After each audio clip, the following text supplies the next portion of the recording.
관로에 자는 공명이며 평원사람이다.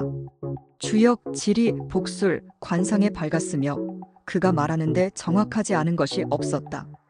관로는 8, 9세 때부터 밤하늘을 쳐다보기를 좋아하고 사람을 만나면 별 이름을 묻느라 밤새도록 잠을 이루지 않았다.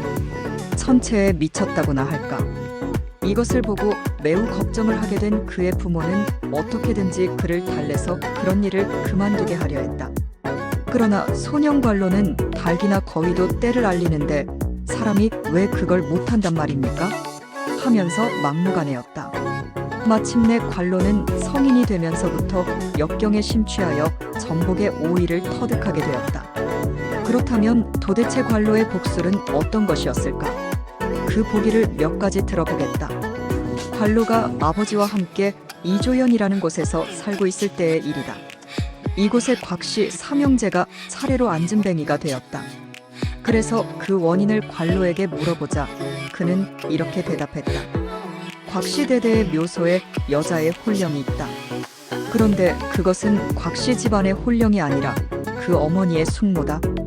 일찍이 큰 흉년이 들었을 때 그녀는 가지고 있던 식량을 모조리 뺏긴 데다 우물에 밀쳐 넣어져서 죽었다. 그때 그를 밀어넣은 그놈은 우물 위에서 큰 돌을 우물 속으로 던졌다. 아무 죄도 없이 죽게 된 그녀의 혼령이 하늘에 이원한을 호소한 것이다. 그때 식량을 뺏고 그녀를 죽인 자가 바로 그대들 아버지였다. 이 말을 듣고 삼형제는 크게 죄를 뉘우쳤다고 하나 그 후문은 알려지지 않고 있다. 또 이런 일도 있었다. 광명이라는 곳에 사는 유복님이라는 사람의 아내가 중병에 들어 벌써 관 준비까지 해놓고 그녀의 죽음을 기다리고 있었다. 때마침 정월달이어서 그는 관로에게 점을 치러 왔다. 부인의 수명은 8월 신묘 정오까지요. 그러나 유복님은 이토록 중태에 빠져있는 아내가 앞으로 8개월이나 살다니 하면서 그의 말을 믿지 않았다. 과연 그 부인의 병세는 그 뒤부터 점점 호전되어 갔다. 그러나 가을로 접어들자 다시 악화되어 관로의 예언대로 그날 그 시에 죽었다.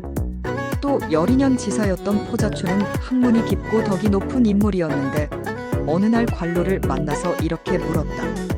당신은 유복님의 부인의 죽음을 정확히 예언을 했어. 나에게 그 비법을 가르쳐줄 수 없어. 그래서 관로는 주역 8괴의 본질과 변화의 뜻을 설명해 주었다. 그것은 자로 재듯이 이론이 정연한 것이었다. 포자추는 다 듣고 나서 감탄의 소리를 질렀다. 나는 어려서부터 역을 논하기도 하고 산대로 점치기를 좋아했었어.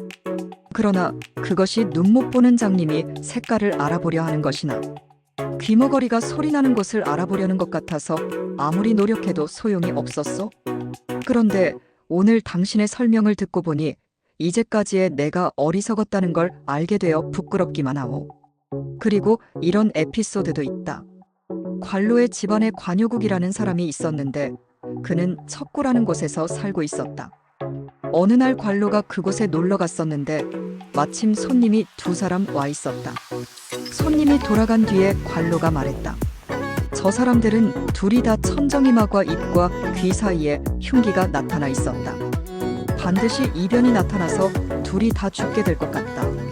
그로부터 10일 뒤에 이 2사람은 술에 만취하여 수레를 타고 돌아오다가 도중에서 소가 놀라 장강으로 빠지는 바람에 함께 물에 빠져 죽고 말았다.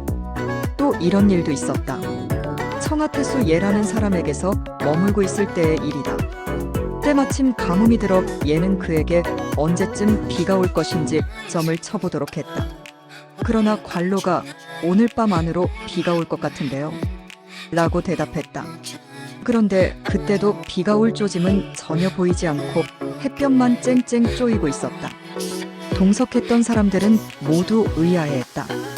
그런데 저녁 때쯤 되자 갑자기 검은 구름이 몰려들더니 뇌성이 울리고 번개가 치더니 밤중에 가서는 장대 같은 비가 쏟아지기 시작했다. 예태수는 관로의 무서운 예지 능력에 탐복하여 깎듯이 예를 지켜 그를 대접했다.